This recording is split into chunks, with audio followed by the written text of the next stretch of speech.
የአገዛዙ ሚሊሻ ካለቆቹ ጋር በትላንትናው ዕለት ቻግኒ ላይ እርስ በርሱ ተኩስ መክፈታቸውንና የተወሰኑት መሞታቸው ተገለጸ።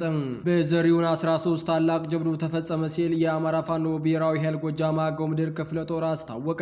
የወራሪው አብይ አህመድ ሰራዊት እየከዳ ፋኖን በየቀኑ እየተቀላቀለ ነው ተብሏል። የአማራ ፋኖ ብሔራዊ ኃይል በጎጃም ቀጠና ሁለተኛ ተፈራ ዳምጤ ክፍለ ጦር መዝገቡ ጮቄ ብርጌድ ለሁሉም ወታደራዊ ስልጠና ለወሰዱ መልሶች ጥሪ አደረገ። አገዛዙ ብልጽግናና ህወሓት በወልቃይት ወረራ ሊፈጸሙ ነው ተባለ። ወደ ውጭ ዜና ስናልፍ ሩሲያ አሜሪካና እስራኤልን አስጠነቀቀች። የሩሲያው የውጭ ጉዳይ ሚኒስትር አሜሪካን በኢራን ላይ ወታደራዊ እርምጃ እንዳትወስድ አስጠንቅቋል። ሰላም ጤና ይስጥልኝ የተከበራችሁና የተወደዳችሁ አድማጭ ተመልካቾቻችን እነዚህንና ሌሎቹን ዝርዝር መረጃዎች ይዘናል። አብራችሁን ቆዩ። ቻናሉን ሰብስክራይብ፣ ላይክ፣ ሸር በማድረግ እንድትወዳጁ እያሳሰብን ወደ ዝርዝር መረጃዎች አለፍን። የአማራ ፋኖ ብሔራዊ ኃይል በጎጃም ቀጠና ሁለተኛ ተፈራ ዳምጤ ክፍለ ጦር መዝገቡ ጮቄ ብርጌድ ለሁሉም ወታደራዊ ስልጠና ለወሰዱ መልሶች ጥሪ አደረገ። አማራ በታሪኩ ጀምሮ ያልጨረሰው የትግል ምዕራፍ የለም ያለው ብርጌዱ አባቶቻችን ብዙ ጥበብን፣ ጽናትን፣ አይበገሬነትን አስተምረውን አልፈዋል ያለ ሲሆን እኛም የአባቶቻችን ፈለግ ተከትለን በጥበብ በጽናትና በአሸናፊነት መንገድ የጀመርነውን የአማራ ሕዝብ ከመጥፋት የህልውና አደጋ የማዳን ጦርነት ሂደት በማይታመን ፍጥነት ወደፊት እየገሰገሰ በጠላት ላይ የበላይነት በመውሰድ ዳር ለማድረስ ጠንክረን እየሰራን እንገኛለን ብሏል።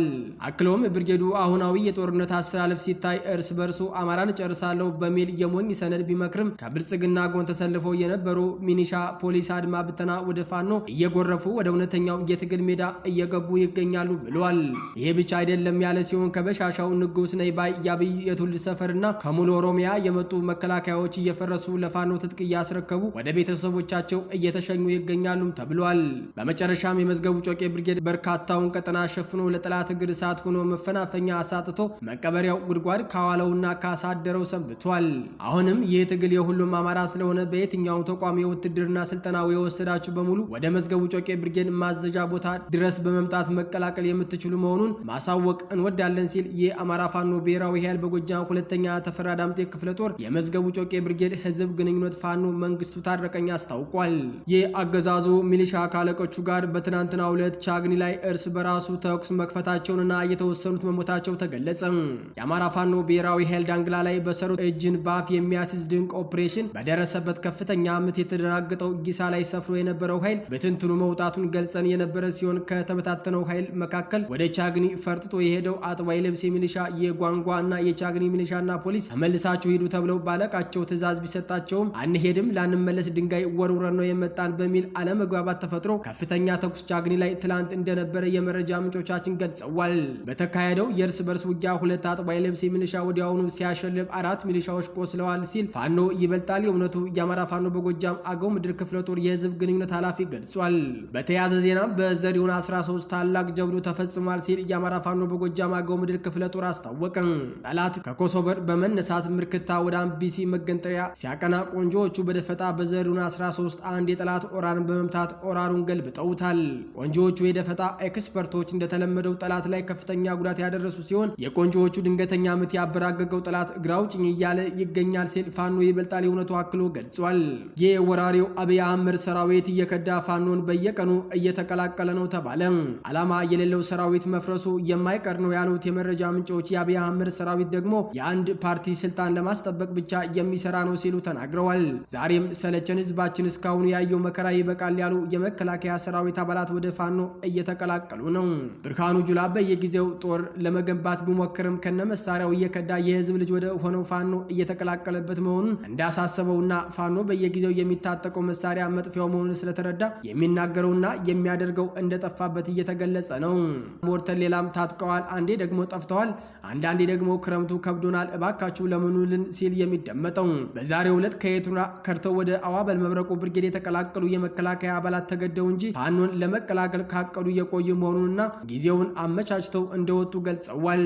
የተከበራችሁ የመከላከያ የሚኒሻ የፖሊስና የአድማ ብተና አባላት ጊዜው ከመጨለሙ በፊት የህዝብ ልጅ ወደ ሆነው ፋኖ ተቀላቀሉ ዘንድ ጥሪያችንን እናስተላልፋለን ሲል አርበኛ እስቲበላለሙ ዘሪሁን ገልጿል። አገዛዙ ብልጽግናና ህወሓት በወልቃይት ወረራ ሊፈጽሙ ነው ተባለ። ህወሓት በብልጽግና አጋዥነትና መንገድ ጠራጊነት ወልቃይት ዳግም ለወረራ ዝግጅቷን ጨርሳ ጦሯን ወደ ተከዜ አስጠግ አሰግታለች ሲሉ የመረጃ ምንጮች ገለጹ። በዛሬው ዕለት በውጭ የሚገኘው የትግራይ ተወላጆች ሰላማዊ ሰልፍ በማድረግ የፕሪቶሪያው ስምምነት ይፈጸም፣ የትግራይ ግዛቶች ይመለሱ፣ ወልቃይትና ራያን ጨምሮ ያካተተ ጥሪ ማድረጋቸው የተገለጸ ሲሆን ህወሓት አዳሩን ወደ ወልቃይት ድንበር ኃይሉን ማስጠጋቱ ታውቋል። በተያያዘ ዜና በቅርቡ ከኤርትራ መንግስት ጋር ቅራኔ ውስጥ ገብተው የነበሩ በአፍሪካ የአሜሪካ ኮማንደር የሆኑት ማይክል ላንግሌይ በዛሬው ዕለት ወደ ኢትዮጵያ መጥተው ከጠቅላይ ሚኒስትሩ ጋር ውይይት አድርገዋል ተብሏል። በባለፈው ግንቦት ወር ላንግሌይ በኤርትራ የውስጥ ጉዳይ ውስጥ ገብተው በሚል ከኤርትራ ጋር ቅራኔ ውስጥ መግባታቸውም ይታወሳል። የህግ ባለሙያዋ ጠበቃ ሰብለ መታሰሯ ተነገረ። ትላንት ከሰዓት በኋላ ፖሊስ ጠበቃ ሰብለን ቢሮዋ ድረስ በመምጣት በሰራችው የህግ ግንዛቤ ቪዲዮ ምክንያት ለጥያቄ እንደምትፈለግ ነግሯት ወስዷታል። ዛሬ አርብ ፍርድ ቤት ትቀርባለች ተብሎ ሲጠበቅ የነበረ ቢሆንም እስካሁን አልቀረበችም ያሉት የመረጃ ምንጮች ጠበቃ ሰብለ በቅርብ ጊዜ በቲክቶክ ላይ የምታቀርባቸው የህግ ግንዛቤ ቪዲዮዎች በብዙዎች ዘንድ ተወዳጅነትን ማትረፏን ገልጸዋል። ከ16 ዓመታት በላይ በዳኝነትና በጥብቅና ዘርፍ ልምድ ያላት ስትሆን በተለይም ህግን አለማወቅ ከተጠያቂነት አያድንም በሚለው አባባሏ በደንብ ትታወቃለች። አሁን ላይ ጠበቃ ሰብለ በእስር ላይ ትገኛለች ሲሉ የመረጃ ምንጮች አክለው ገልጸዋል። ኢሰመጎ የተደረገብኝ እገዳ በስራዬ ላይ ተጽዕኖ አሳድሯል ሲል ገለጸ።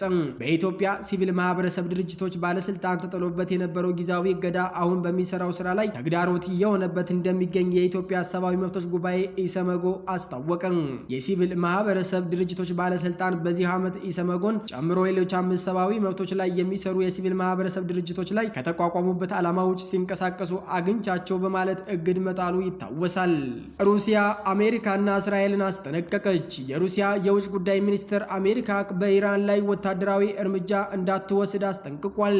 ሞስኮ ማስጠንቀቂያውን ያወጣችው አሜሪካ ኢራን ላይ ጥቃት ልትሰነዝር ትችላለች የሚል ዜና መበራከቱን ተከትሎና ፕሬዚዳንት ቭላዲሚር ፑቲን ከቻይናው አቻቻቸው ጋር ካደረጉት ንግግር በኋላ ነው።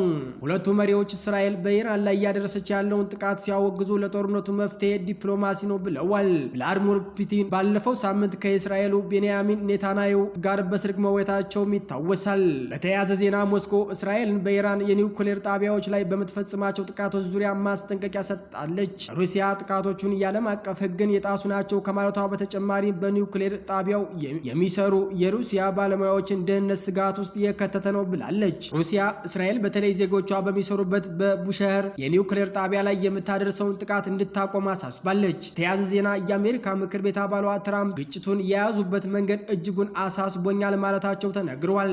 የአሜሪካ ኮንግረስ አባል የሆነችው ትውልዷ ኢራናዊትና ዲሞክራቷ ያሳሚን አንሳሪ ፕሬዚዳንት ዶናልድ ትራምፕ የእስራኤልና የኢራን ግጭት ያስተናገዱበት መንገድ እጅግ አሳስቦኛል ብላለች። ለቢቢሲ ኒውስ ዴይ ፕሮግራም በየቀኑ ሀሳቡን የሚቀይር ፕሬዚዳንት ነው ያለን ያለች ሲሆን አክላም የሚናገረውን ማንም አያምንም ነው ያለችው። የኢራቅ ጦርነት በመጥቀስ ዩናይትድ ስቴትስ በቀጠናው ጥሩ ወይም የተሳካ ታሪክ ስለሌላ ጣልቃ መግባት እንደሌለባት ተናግራለች። አንሳሪ ኢራናውያን ስልጣን ላይ ያለው አካል አለመሆናቸውን ማስታወሱ አስፈላጊ እንደሆነ ጠቅሳ አብዛኛው ህዝብ ከ1979 ጀምሮ በእገታ ውስጥ የያዛቸውን እስላማዊ ሪፐብሊክ እንደሚቃወም ገልጻለች። በመሆኑም በሀገራቸው በቦምብ መደብደብ አይገባቸውም ብላለች። ትራምፕ ግጭቱን ለመፍታት ዲፕሎማሲያዊ መንገድ ላይ ትኩረት እንዲያደርጉና የአሜሪካ ወታደሮች አላስፈላጊ የህይወት መጥፋት ወደሚወስድ መንገድ ላይ እንዳያተኩሩ አሳስባለች ሲል ቢቢሲ ዘግቧል። የተከበራችሁና የተወደዳችሁ አድማጭ ተመልካቾቻችን የዕለቱ አበይት ክስተቶች እስካሁኖቹ ነበሩ። ቻናሉን ሰብስክራይብ፣ ላይክ፣ ሼር በማድረግ እንድትከታተሉን እያሳሰብን በሌላ የዜና ሰዓት እስከምንገናኝ ጤና ይስጥልኝ።